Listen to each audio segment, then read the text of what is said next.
Good morning बेटा। Welcome to CR international online study system. आज का हमारा असाइनमेंट नंबर 19। हमारी हिंदी की पाठ्य पुस्तक का पहला पाठ जो हमने आधा इससे पहले वाले असाइनमेंट में पढ़ा था। अब जो शेष बचा हुआ है वो आज हम आगे पढ़ेंगे। तो हमने पहले 2 पद्यांश पढ़ लिए थे।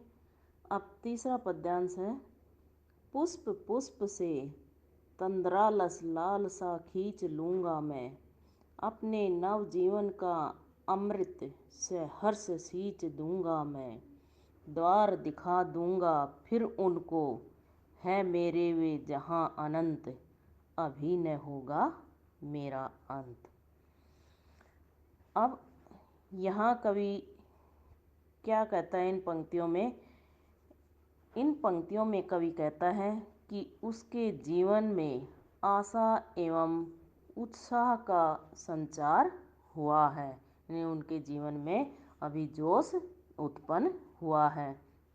वह पुष्प पुष्प पुष्प पुष्प फूल फूल में बसंत रूपी उत्साह का संचार कर देना चाहता है।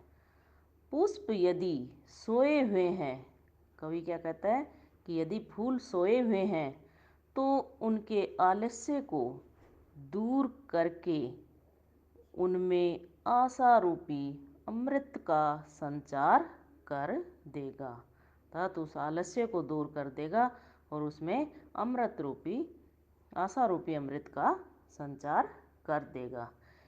जीवन में विकास व प्रगति के जो भी रास्ते हैं, कवि उन पुष्पों को राह दिखाएगा। यानी कवि क्या कहता है कि जीवन में जो प्रगति के जो भी रास्ते हैं वह उनको दिखाएगा, ताकि उनका जीवन भी कवि के जीवन के समान महक उठे। ये पुष्प यानी फूल कवि के ही अंश हैं, अतः कवि उन्हें रचनात्मक कार्यों की प्रेरणा देता रहता है। कवि के जीवन में वसंत का आगमन हो चुका है, अतः कवि क्या कहता है कि अभी उनका अंत नहीं होगा, अर्थात उनके जीवन में जोश का संचार हो चुका है, इसलिए उनका अंत अभी नहीं होगा।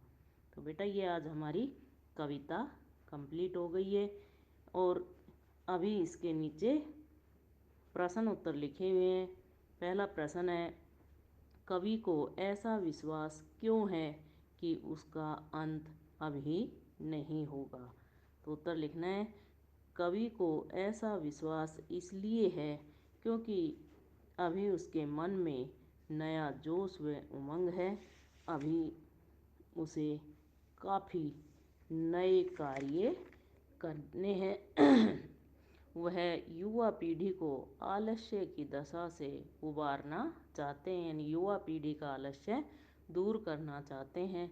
कवि युवा पीढ़ी में जोश जगाना चाहते हैं।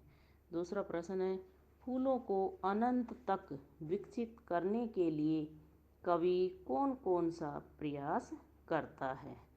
तो क्या करता है कवि, फूलों को अनंत तक विकसित करने के लिए कवि उन्हें कलियों की स्थिति से निकाल कर, यानी जो फूल कली बने हुए हैं उनको कलियों से निकाल कर खिले फूल बनाना चाहता है, यानी उनको खिलाना चाहता है।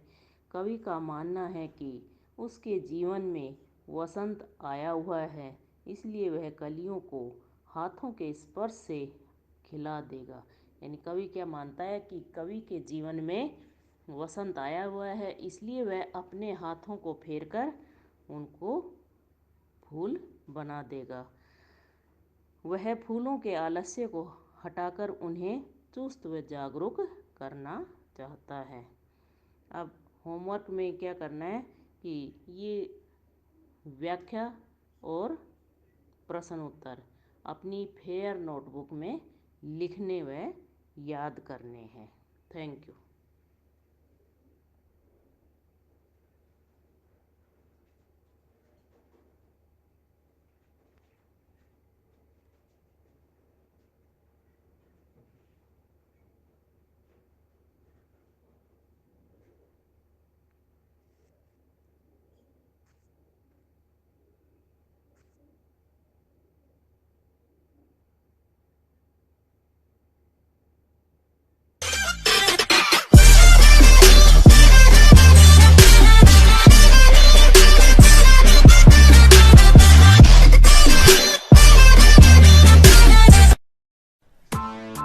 the bell icon on the YouTube app and never miss another update.